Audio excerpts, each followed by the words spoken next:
Okay, well, we're with Steve here and going to do a fairly short interview for the newsletter. The first thing I was wondering is how long you've been a ham. I was just thinking about that. This whole business of amateur radio started in '83, and it started with SMARC. That's a long time at Yeah, the same company or at the same club. yeah, it is. I mean, I haven't been a regular member of the club that long. I mean, there's been some gaps, but yeah, I took a novice class, which they taught me how to do code at 5 words a minute, and passed the test, which we was kind of like a pilot program, and where you didn't have to go to Kansas City to actually do.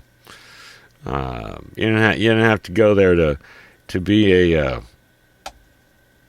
You had to go to the field office to test back those days, and we were the beginning of that change to our volunteer examiners.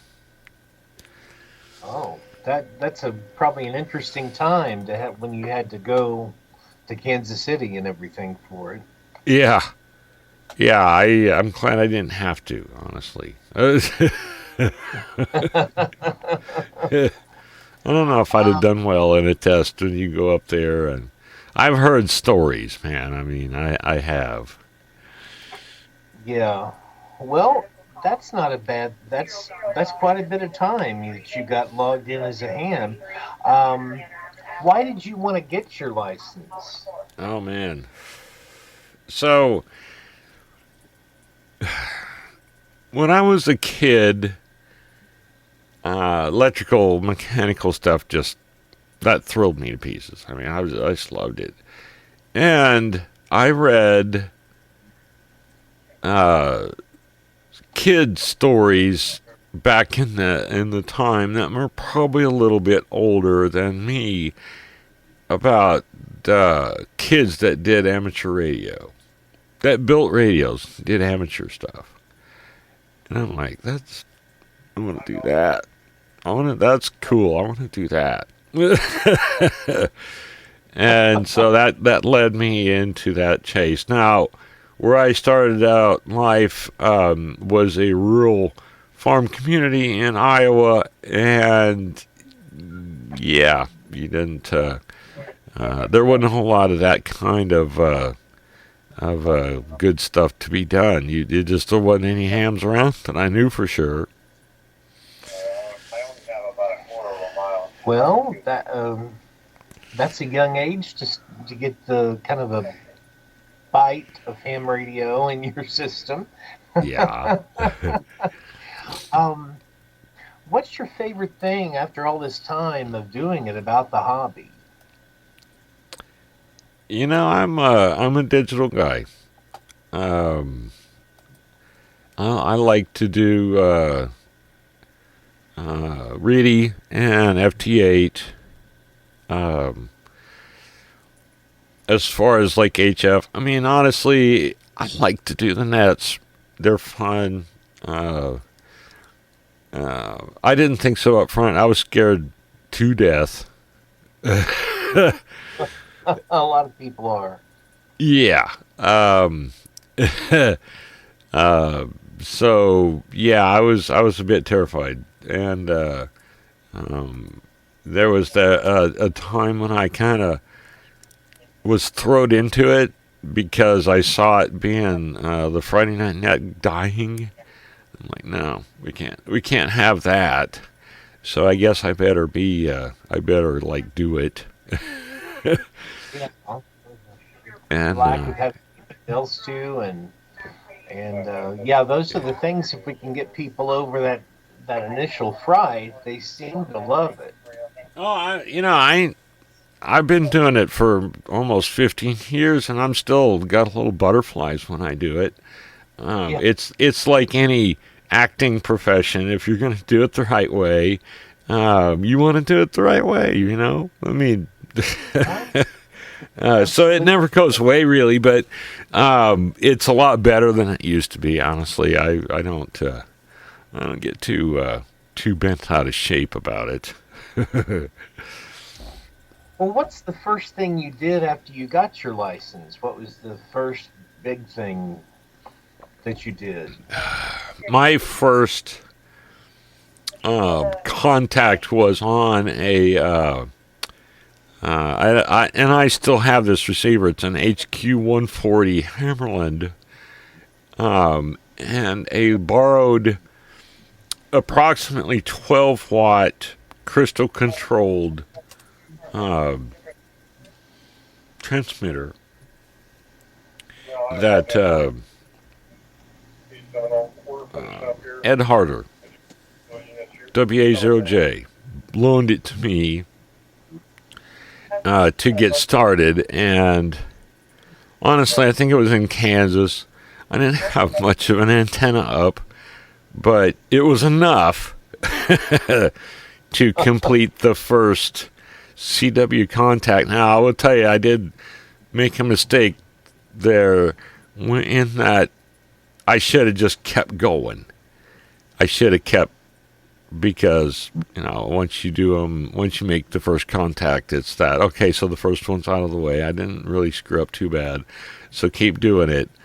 And I didn't chase it, but that was the first. I did get a sometime I went for general in 85 and passed the written part but not the code part, so I was a technician. I got a HW202 Heath kit, and back then you could order crystals for them cheap, so I ordered 6491. I don't think I had 52 simplex, but then I got started doing repeater stuff, and I don't know. I didn't really take off doing contacts until later in life. That probably explains the gaps that life took over and amateur radio wasn't a big part of the scene. But Yeah. once I started doing some voice, a lot of RIDI. I played a lot of RIDI contests because I had a computer interface that would do it. Then it took off. I'm going to say that was, I don't know, gaps. There was some gaps, some like pretty big in the 80s, and then a big gap, and then into the 2000s. I would say, went nuts because it was fun, and life changed, and a little bit more friendly environment for playing amateur radio. I would say that. So, Yeah. Well, that's good. It's interesting to hear that. So a lot of people I hear take breaks throughout the years sometimes on amateur radio. So you're not alone. right, And you and have, it wasn't my choice. I mean, if yeah. I would have, I wouldn't have chose that. It happened. So, Life sometimes happens, yeah. What is your favorite mode? If you had to choose one mode, what would you choose as the mode you would do? that's a hard one because I kind of do a little bit of all. But if I was forced, I probably would choose FT8. I was kind of thinking that. And well, I mean, if you say, well, digital, I would say digital was probably good because there's times I like to do the conversational stuff, which you can do on PSK, and I haven't really done much on JS8 call, but it's real similar to FT8. But if I was just, it's like you got to pick one. I would have to stick with FT8 because it's fun, it's addictive. It's that Yeah, it's instant it's gratification almost.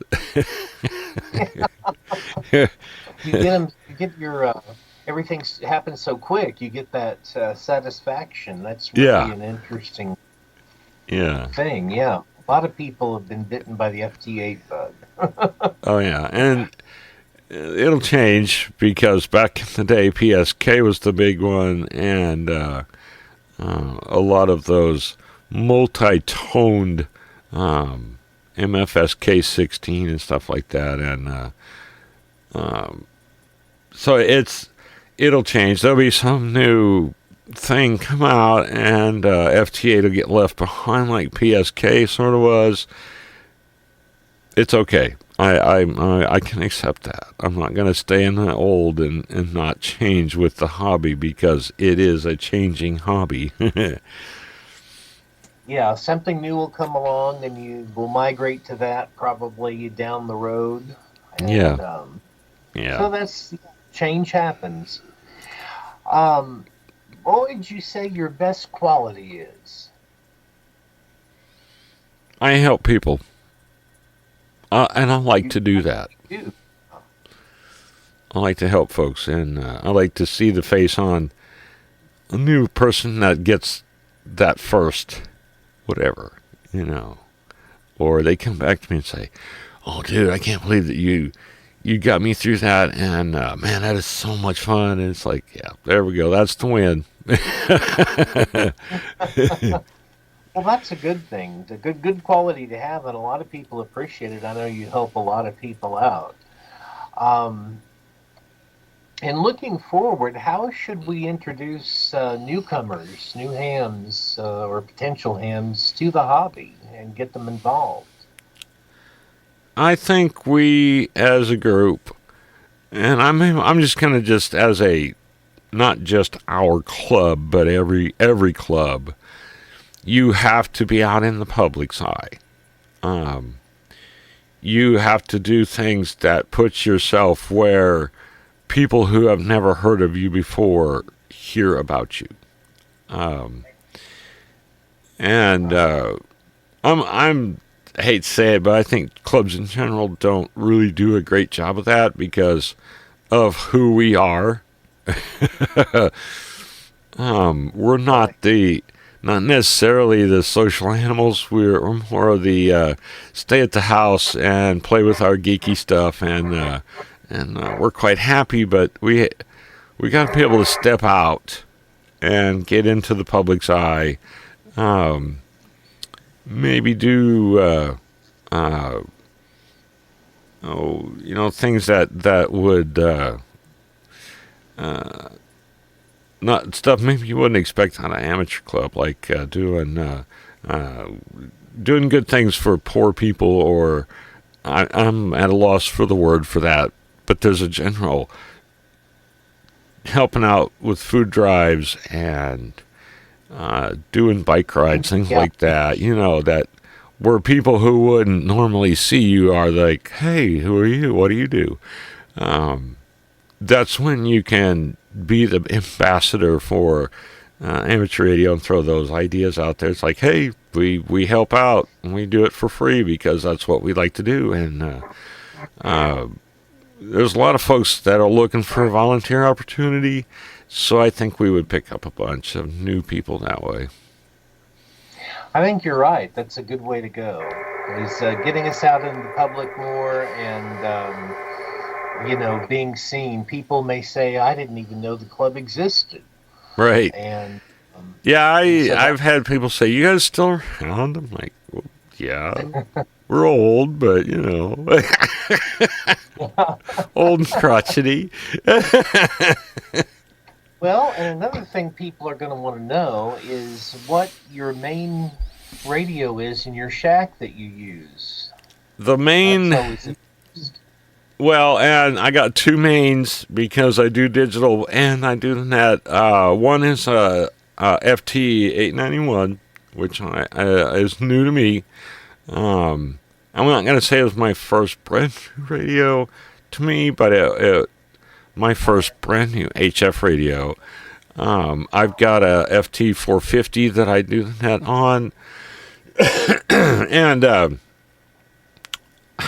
it isn't. It certainly is not the top end of radio stuff, but it seems to perform very well. Um, but yeah, that's the main thing. I suppose that most people that hear me for the first time will hear me using IC 2100H that's connected to the this mic that goes out into the for the nets on VHF. So um, it was a used one. I got it at a decent price, and it's been pretty solid. I don't know, but yeah, that's the main thing, main one, and they get a fair amount of use because of the nets. Yeah. I'm blowing the cobs out of them. Well, those are both really good radios. People really think highly of both of those Mm. radios, as a matter of fact. So, not a bad setup. I'm happy. Although I suppose at some point I'm going to have to consider getting something a little bit more extravagant. Maybe that I'm looking at maybe that FT 710. Oh yeah, But I'm still going to hold to my idea that Yaesu is going to be releasing some newer radios out there soon that are mind blowers, and maybe who knows. But for now, the old 450 does pretty good. yeah, yeah. It does. You get out really well. Um, do you have any final thoughts on ham radio that you'd like to share with the club? You know, personal wish. Um, I'd like to see more people build some things. That was how the hobby got started. We're licensed not because we can buy a radio and talk on it. We're licensed so that we can actually build a radio and do things. I would like to see a bit more of that. Um, I'm seeing a lot of guys out there that have real varying taste in what really excites them, and so we got to stay with that. We got to be able to keep a broad range of folks going. Um, I'm not gonna sit and tell you. I will make more fun of the folks that say, "Oh, whatever that is ruining ham radio." It's like, no, it isn't. Just stop. Right. I agree. Definitely. Well, that's most of the questions we had for you tonight. All Like right. I said, it wouldn't be too long of an interview. Just something to get to know you better with the club members and what you use for your contacts, and we pretty well covered all that. Well, very good. So that's basically it for today. All right. Well, I'm gonna stop the recording.